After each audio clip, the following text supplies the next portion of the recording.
নমস্কার বন্ধুরা, কেমন আছেন সবাই? আশা করি ভালো আছেন। তো আমরা খুব ভালো আছি। উষা কুকিং চ্যানেলে আমরা আরেকবার স্বাগতম জানাই। তো আজকে ভাজা করব কুঁদরি, খুবই সহজ সিম্পল নিরামিষ।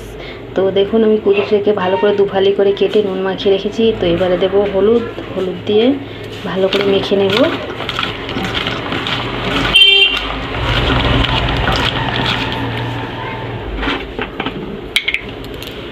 কড়াই দেবো সরষের তেল,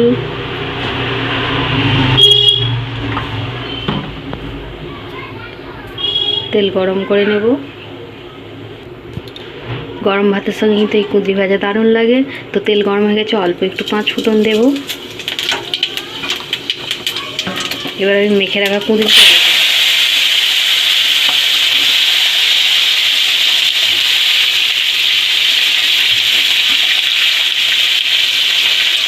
ভালো করে ভেজে নেব।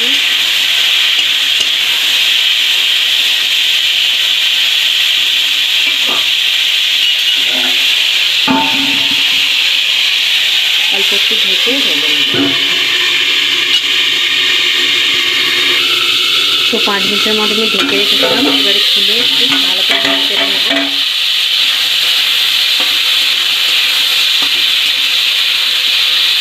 এই কুঁদরি ভাজা আর ডাল হলে কিন্তু গরম ভাত দারুণ লাগে খেতে।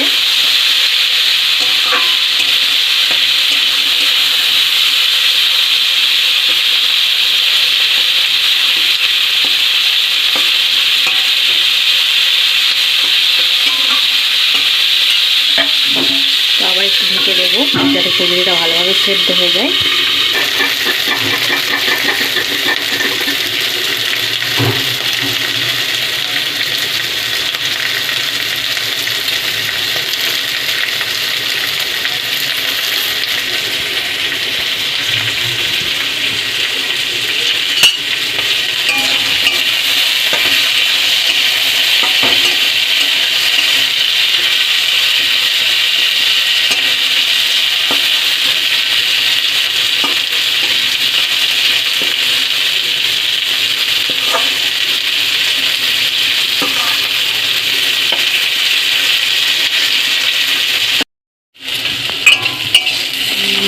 এইরকম লাল লাল করে কুঁদরি ভেজে নিতে হবে। দারুণ লাগবে কিন্তু কুঁদরি ভাজা এইভাবে লাল লাল করে ভেজে নিলে। দেখুন কত সুন্দর লাল লাল হয়েছে।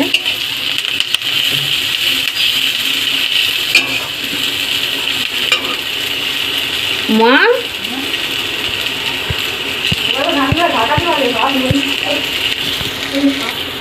তো যখন এইরকম কুঁদরি ভাজা হয়ে যাবে তখন কুঁদরির মধ্যে দেব চিনি।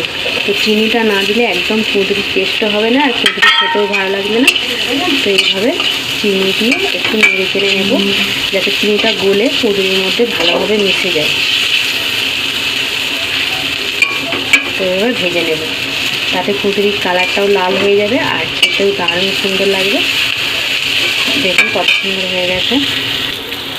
তো হালকা তেলে দেখুন, একদম তেল নেই কিন্তু এই গরমে, খুব তেল কম দিয়ে আমি একদম কুঁদরিটা ভেজে নিয়েছি।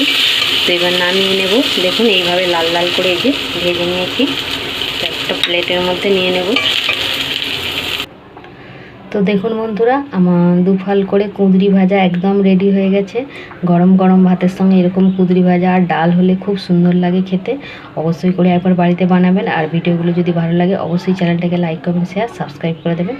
তো আজকের মতো এখানেই শেষ করছি। ভালো থাকবেন, সুস্থ থাকবেন, সাবধানে থাকবেন। দেখা হচ্ছে পরে একটা নতুন